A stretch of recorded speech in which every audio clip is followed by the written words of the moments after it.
Greetings, horror fans.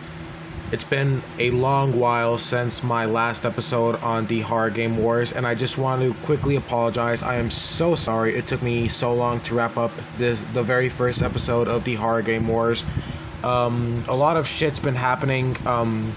My October in general has not been very good, unfortunately. I've been struggling mentally again. I've been also dealing with some other problems. You know, when you're mentally ill, every other problem in life seems a lot worse than it is, so I've just been struggling a little bit. So I just wanted to quickly apologize for taking so long to wrap up the first episode of the Horror Game Wars. I wanted one more episode of the Horror Game Wars before we wrapped it up, but October is coming to a close, so I think this is going to be the only episode of the Horror Game Wars you guys are going to see. And yes, I have decided that the Horror Game Wars will be an event on Halloween only. This will be an October only event, so after this you will not be seeing this event on my channel until next year for Halloween. So yeah. Now, another thing I want to say before we get off is I may have been acting a little biased towards Outlast and, you know, kind of giving Visage too much credit, and I'm not apologizing for it. I'm sorry. This event is based entirely on my opinions, alright? This event would not be a legit event if I wasn't giving you my own personal thoughts. It's almost like me reviewing the games again. Like, this is essentially a review of these games. That's what this event is. It's just me reviewing these games and comparing them. So I can't really do that if I'm giving you guys fake opinions. So obviously this channel and this event are all based off of my opinions. Like I've said that before, like even on my channel in general, everything is based off of my opinion. So for anyone who thinks that I'm being too biased towards Outlast, I'm sorry you think that way, but I'm not gonna apologize for it. And, you know, further proof that this is only my opinion, someone else could be doing this event right now, and that someone else may like faster paced horror games, and as you guys know, Visage is not that fast paced. It's actually very slow paced. So someone who likes more fast paced horror games could be doing this event right now, and they could be saying the same things about Visage like I'm saying about Outlast, because I don't think Outlast is as good. But someone who doesn't like slow-paced horror games could easily say the same thing about Visage and give all that credit to Outlast. So again, this is all based off of my own opinion. So yeah, I just want to get that out there. But from when we first left off, Visage was in the lead of 6 points. Outlast had 3 points. Now, as you guys know, the only way for a game to win the event is to get 10 points maximum. And how it earns that points is with the 3 most important elements, which is gameplay, scare factor, and story. These things about the game, or these elements, gameplay, scare factor, and story, they could earn up to 3 points for one of these elements. And Visage earned 3 points for both its gameplay and its scare factor. So that's what gave it 6 points. And that's how this event will work for now. I just want you guys to know that. That's how this event works. There are also bonus points. Bonus points can kind of let the other game, you know, kind of stack up a little bit. Bonus points are given from things like atmosphere and soundtrack. So, and we are going to be covering that in the final episode of the Horror Game Wars, because this is the final episode. But yeah, guys, without further ado, let's get straight into it, starting off with, of course, Visage. Now we are going to be going into the story. I will leave a link in the description for the previous 2 episodes where we talked about Outlast's gameplay and scare factor and Visage's gameplay and scare factor. But let's just go straight into Visage now. So, the story of Visage, and yes, spoilers ahead, the story of Visage is pretty damn dark. Like, I'll be honest with you, the story of Visage is pretty dark. Like, this is almost as dark as Silent Hill 2, which many consider to be one of the greatest horror games of all time. But the story of Visage, it's not only like frightening and disturbing, but it's also just downright depressing at times and just incredibly tragic. And that story goes hand in hand with the gameplay and the scare factor. If you guys watched the episode where I talked about Visage, I gave Visage 3 points for its gameplay and its scare factor, and because of how good the gameplay and scare factor were, the story goes hand in hand with those elements, and I love it when a game does that.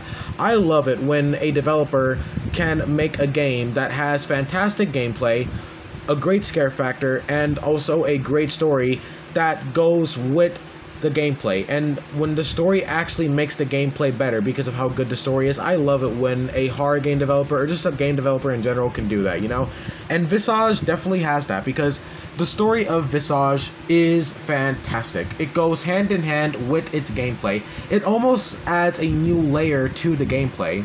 It adds more immersion to it, and also it almost makes it more frightening at times when you realize what the game is actually about. It almost makes the gameplay even scarier when you actually consider what the game is really about.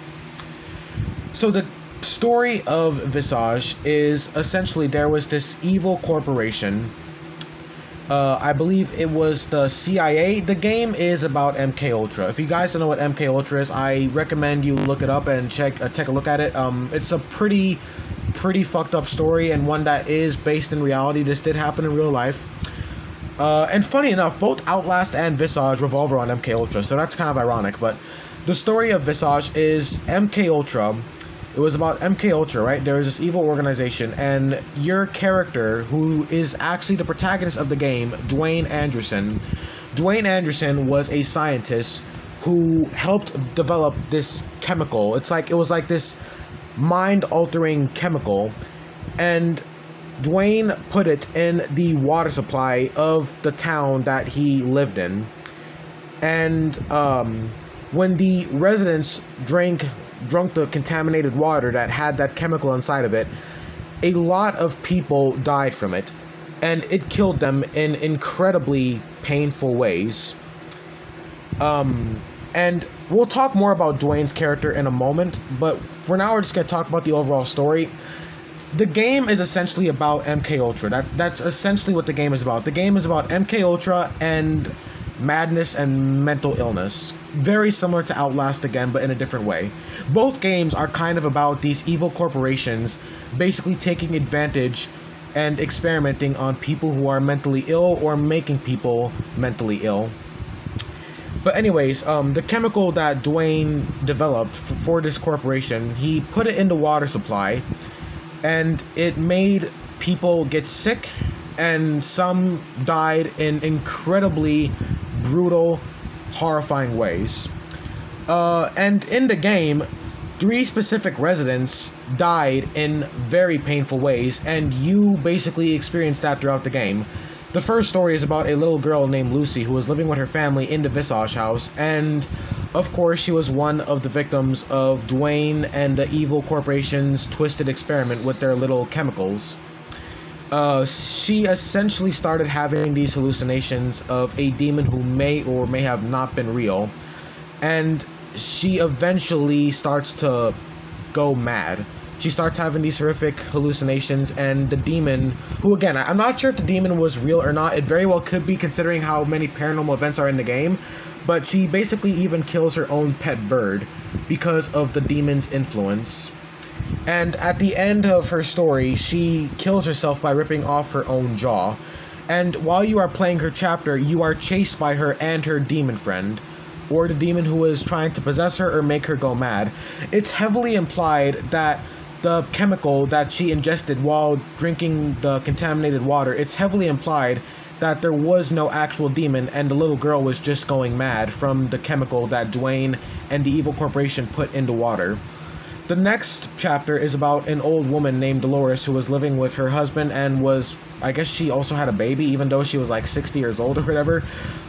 She already suffered from mental illness, schizophrenia, etc., etc. And the chemical that she ingested, it basically made her mental illness 10 times worse. She started suffering from psychosis, dementia, psychotic behavior, and at the end of her chapter, she kills her husband. And the guilt was so bad that she then hung herself, and I'm pretty sure her baby, because she had a baby at the time, also died. The last story of The Last Resident is about a guy named Rankin Amatama.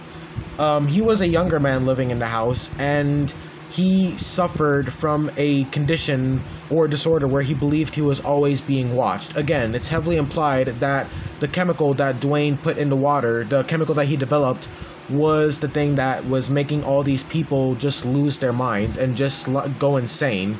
It's almost like MK Ultra. It's almost like their goal was to make these people go mad and then brainwash them, almost. That's what it seems like. That's what this whole plot seems like. But again, the story is pretty damn dark. In one part of the game, you actually see through like an hallucination or something just how many people died from Dwayne's experiment, because this drug did, or not drug, but this chemical or whatever it was, it did kill people. It killed an incredible amount of people. The residents in the Visage house, for whatever reason, you just see how they died specifically instead of everyone else, but it's implied that this chemical basically causes someone to go insane and just kill themselves, or just it leads to them dying. And with the residents of the Visage house, you just see it head on with, you know, the characters like Lucy, Raken, and Dolores. Now, of course, we have the protagonist, Dwayne Anderson himself. We don't really find out why Dwayne participated in this experiment in the first place, but throughout the game, he becomes extremely guilt-ridden for everything he's done, and he starts to develop a drinking habit and also a drug habit, and he starts to neglect and abuse his family. And when the game starts, we actually see Dwayne executing them in a very violent manner and then killing himself. So again, the story of Visage, it is quite possibly one of the darkest stories I have ever seen in a horror game, because the amount of death, misery, and madness that takes place in this game's story is honestly what makes it so good. It goes hand in hand with how scary the actual game is, because not only are you getting a horror game that is extremely scary and has great gameplay, but you are also just living out a story that is both incredibly dark and almost hopeless and depressing, because it is hopeless and depressing. So yeah. And also, the game's paranormal aspects also are very good. Throughout the game, Dwayne is in purgatory, and that is how he is living out the stories of the previous residents of the Visage house, and living out the deaths of the people that he caused their deaths in the first place because of his little experiment. So the story for Visage is going to be getting 3 points because of its brutality and just how depressing it is. So yeah. Gotta drink something. Damn. Making these videos, it's a lot harder than it seems. And I'm also out of soda. I guess I'll just drink water. Anyways, that's going to be putting Visage at 9 points.